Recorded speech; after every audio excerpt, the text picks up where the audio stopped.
Bonsoir à tous. Salut à tous, donc j'espère que vous êtes ravis de la dernière vidéo qu'on a fait. Donc je m'excuse aussi d'avance pour la petite braguette qui était ouverte, on m'a fait la remarque. Et du coup, bon là on est pareil, on est prêt, petit oreiller, On petit est plaid prêt. à côté. Et on va parler d'un nouveau thème, du coup c'est le passage de l'idée à l'action. Donc Exactement. est-ce que ça fait sens pour toi? Oui. Très bien. Du coup, on va commencer par un petit témoignage personnel pour moi. Il y a à peu près 4-5 ans, avec des amis, on voulait du coup lancer une marque de vêtements haut de gamme. Et on avait du coup le dessinateur, il y avait moi qui était un peu partie commerciale, etc. On avait le concept d'expérience qu'on voulait procurer chez notre client quand il venait voir notre produit. Et du coup, en fait, qu'est-ce qui s'est passé? C'est qu'il y a eu plusieurs blocages qui se sont construits. Pour ma part, j'ai perdu beaucoup de temps sur la procrastination, sur le doute, et puis du coup, je parlais plus de faire le projet que de le faire. Et du coup, je pense que ça peut arriver à beaucoup de personnes, c'est de toujours avoir cette idée et jamais de passer à l'action. Après, je sais pas toi si tu as un exemple pour toi personnellement. Le plus dur, je pense que c'est la procrastination. On se dit, on va se lancer, on va commencer. En fait, on a toujours des trucs inutiles prévus, sortir avec des copines ou regarder un film sur Netflix ou se dire, je vais me reposer. Mhm. Au final, on retarde toujours le projet. Et moi, ça, c'était mon gros problème. Et le deuxième problème, c'était vraiment la peur d'investir. Mhm. Vraiment, Et personnellement, c'était dans quelle situation que tu as eu ça? c'était quand j'ai lancé ma marque de prêt-à-porter, c'était plus la peur en fait d'investir énormément de temps et de l'argent et au final, la peur aussi de ne pas réussir derrière. Mhm. Se dire qu'au final, peut-être que ça sert à rien d'investir tout ça et que ça marche pas, forcément on est déçu. Donc c'était plus par rapport à ça. Mhm. Du coup, il y a peur au niveau de l'investissement, donc la finance Ouais. pour toi. Il y a aussi pour moi, il y a donc la procrastination, ça joue beaucoup. Et aussi la temporalité, c'est que parfois on imagine le projet d'une certaine manière et on se rend compte qu'en fait, construire une entreprise ou même quoi que ce soit, ça prend du temps et puis en fait on évite à se dire ouais, ça sert à quoi? Ça sert à quoi? Ça se trouve dans un an je fais autre chose, dans 3-4 ans je fais autre chose. Alors que derrière on a passé, je sais pas, la moitié de notre vie à l'école Mm. pour avoir un bac. Alors je pense qu'on peut s'accorder 5 ans, 10 ans pour un Pour un petit peu plus projet. sur un projet Mm. pour avoir du résultat. Et il y a aussi, je pense que le cadre, ça peut jouer, en fonction de ton cadre socio-familial, etc. Ouais, surtout Écon- l'entourage. économique, Ouais. scolaire aussi, ça peut jouer. Et puis votre état d'esprit. Il y a plusieurs facteurs en fait, qui va jouer dans cette étape qui va vous faire de passer de l'idée à l'action. Et en dernier, il y a aussi le fait de se poser trop de questions et aussi de se poser trop de questions par rapport à ses proches qui vont eux aussi se poser beaucoup de questions et on va s'amener à se douter de soi-même. Mais je pense que c'est pas mal de se poser des questions, mais Mais trop de faut être questions. intelligent de poser des bonnes questions en Mm. fait. De se poser des bonnes questions, par exemple, avant de se lancer dans un projet, se demander pourquoi on le fait. Mhm. C'est pas une mauvaise question en soi, c'est vraiment de savoir pourquoi tu te lances là-dedans et qu'est-ce que ça va t'apporter, parce que on sait très bien que tu vas investir du temps, tu vas investir de l'argent, pourquoi tu le fais? Donc Mhm. je pense que c'est pas mauvais de se poser des questions, de se remettre en question, mais il faut savoir en fait poser des bonnes questions qui sont pertinentes pour l'avancée de ce projet. Ouais, mais du coup, comment on fait différencier le trop de questions et les bonnes questions? Parce que le trop de questions, ça peut être savoir est-ce que je fais le bon projet, mais ça peut être faire, on peut se la poser pendant 3-4 ans cette question, avant de le faire. Si on se pose la question, au fur des années, on analyse là où on en est pour voir si ça évolue, si ça évolue pas, et si on est sur la bonne voie ou pas. Oui, mais non, par exemple, si on va vendre un produit, on se pose la question pendant 4 ans sur ce produit qu'on voulait vendre. Mm. Au bout des 4 ans, il n'est plus à la mode, ça marche plus. Faut On le aura perdu séparer. 4 ans, Non, alors qu'on aurait pu. tu n'as pas perdu 4 ans, c'est grâce à cette Oui, expérience-là, mais tu vas non, mais acquérir en t'as pas fait. compris ce que je voulais dire. C'est dire que du moment où on s'est posé les trop de questions, est-ce que je vais le faire, est-ce que je le fais pas, Est-ce que c'est bon et tout ça? On parle dans la situation où tu ne fais pas. Tu ne passes pas à l'action. L'idée, elle est toujours dans ta tête. Donc, tu vas attendre pendant ces 4 ans à te poser ces questions-là, alors que d'autres personnes vont le faire, vont merder Oui. et vont... Ok. C'est ça que je pense. Ok. Mais après, oui, il y a toujours se poser la bonne question. Bah, moi, je reste sur mon opinion. Bah, on peut se poser des questions, pas des questions qui permettent de ralentir, mais des questions qui sont pertinentes. Après, je ne saurais pas te dire quelle question exacte se poser parce que je pense que chacun de nous a une vision et forcément, on n'a pas les mêmes questions. Bah, pour moi, ma part, passez à l'action et posez-vous les questions après. Voilà, Comme ça, vous avez du résultat, et puis en fonction du résultat, vous pouvez analyser et là, vous posez les bonnes questions. Parce que la théorie, parfois, ça ne fonctionne pas. Après, il y a d'autres personnes que moi, je suis très théorique. Ouais. Donc moi, bah oui. j'ai besoin, personnellement, j'ai besoin de ça pour pouvoir avancer. Après, on a d'autres qui ont besoin de passer à l'action et réfléchir après. Ça dépend aussi de la personnalité de la personne. Et du coup, après, c'est comment construire ce cadre qui vous permet de passer de l'idée à l'action. Donc pour moi, comme je vous l'ai dit avant, c'est de faire du passage à l'action et vous poser la question après sur le projet, etc. Et du coup, après, grâce à ça, vous allez pouvoir analyser, puis affiner le projet, le construire au fur et à mesure que ça va se faire, tout simplement. Et toi, c'est quoi? Le cadre? Oui, pour réussir à te passer de l'idée à l'action. Bah, il y a aussi le côté... moi, je me poserais des questions... qu'est-ce que je peux apporter à ce projet? C'est vraiment, comme je dis, des questions pertinentes. Qu'est-ce que je peux apporter dans ce projet? Comment je vais... Même si le projet, il n'est pas entamé en soi, je peux déjà poser la question, comment je peux, par exemple, faire ça pour attirer plus de la clientèle. Peut-être commencer un petit peu à faire des recherches, me poser des questions en amont sur ces projets-là et pouvoir le mettre en place. Et après, dès que j'ai des réponses par rapport à mes questions, passer à l'action directement. Parce que j'ai déjà un peu d'informations pour pouvoir me guider, entre guillemets. Donc là, vous avez 2 visions de manière d'agir. Vous avez vu qu'on était un peu pas du tout pareil. Ouais. Mais du coup, est-ce que ça marche ou pas? C'est après, c'est à vous de tester. Je peux pas m'avancer. Après, en soi, on travaille, ça fait combien d'années on travaille ensemble?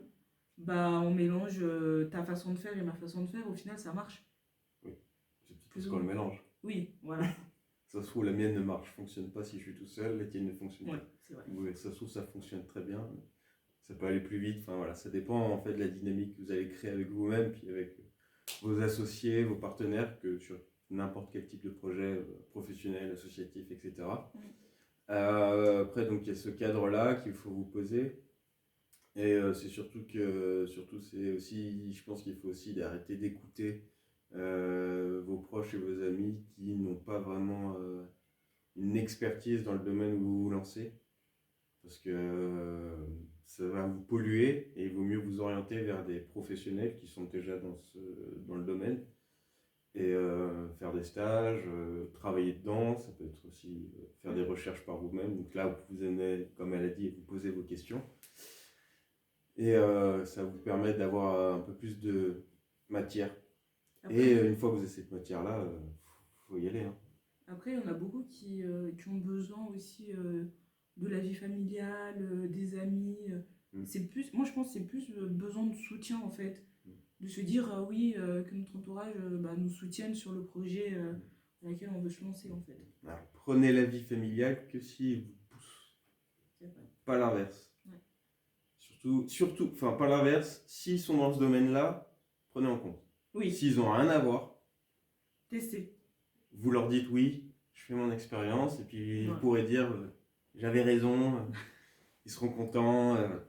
Et après, il y a aussi un truc qu'il faut aussi différencier quand on passe de l'idée à l'action, c'est du coup la motivation et la détermination. La motivation, c'est bien pendant 3 jours. Là, c'est à court terme. Ouais, c'est vraiment.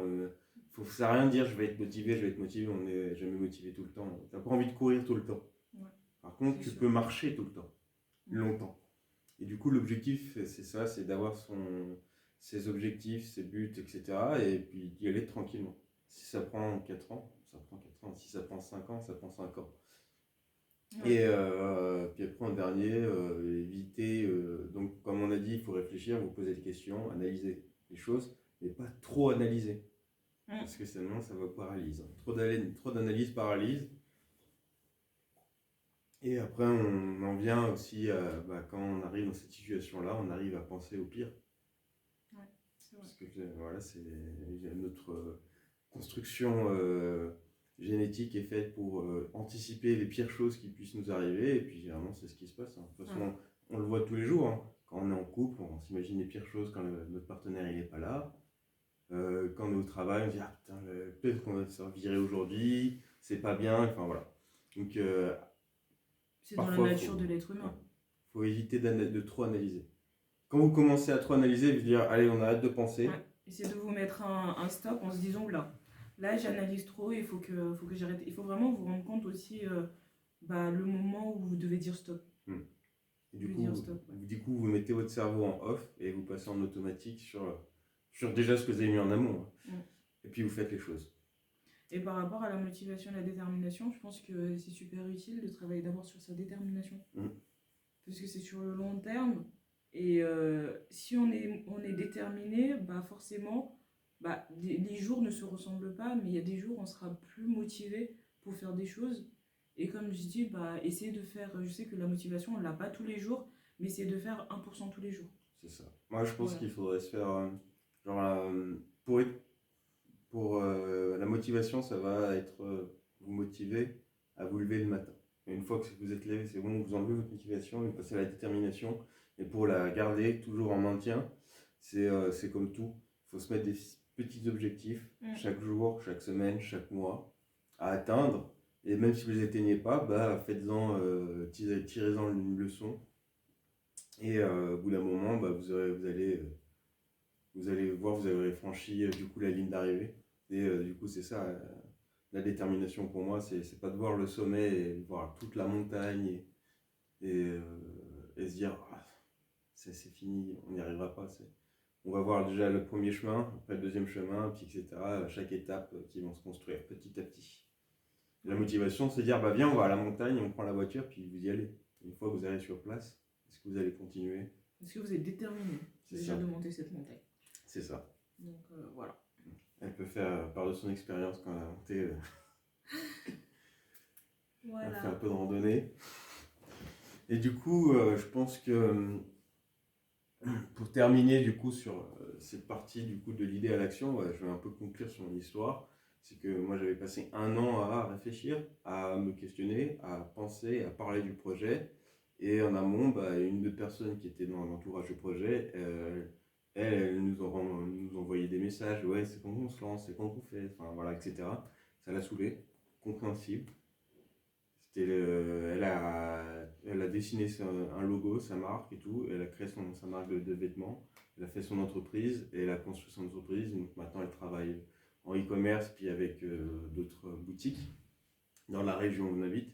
Et du coup, la leçon, c'est que voilà, pendant que toi tu passes pas à l'action, il y en a d'autres qui le font. Peut-être que ça marchera pas, peut-être que ça va marcher, mais voilà, au moins il aura acquis une expérience et il sera un peu plus en amont sur ce qu'il voulait faire par rapport à moi.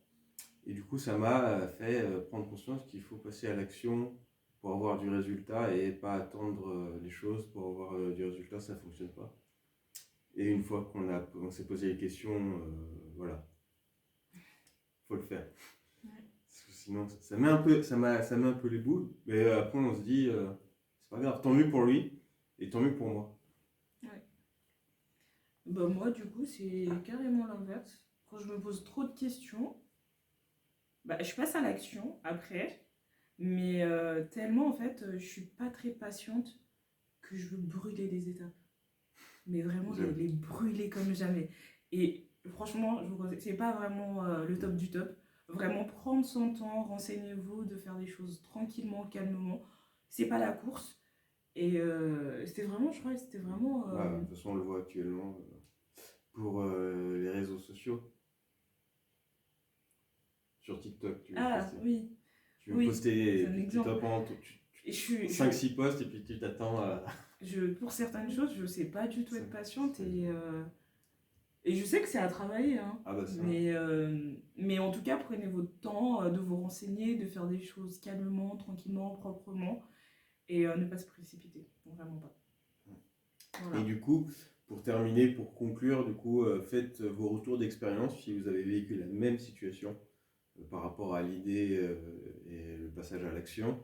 Et si vous le vivez, donc vous avez du coup cette idée-là, mais vous n'osez pas encore passer à l'action, bah, n'hésitez pas à déjà mettre en place 2-3 objectifs à faire dès ces mois-ci, dès cette semaine-là, dès ce jour-là, ou même cette année, hein, et à les faire de suite, et puis à nous les repartager, et à nous les communiquer, on pourra peut-être échanger. Ça peut être très intéressant, donc dans les commentaires, toujours, on les lit, et n'hésitez pas aussi du coup À vous abonner.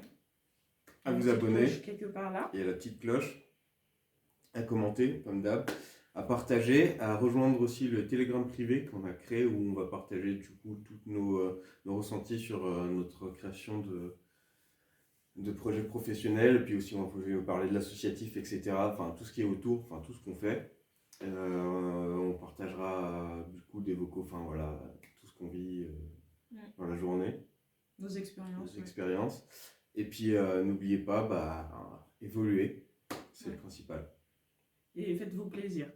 Il y a ça aussi. Voilà. En tout cas, merci à vous et à très bientôt.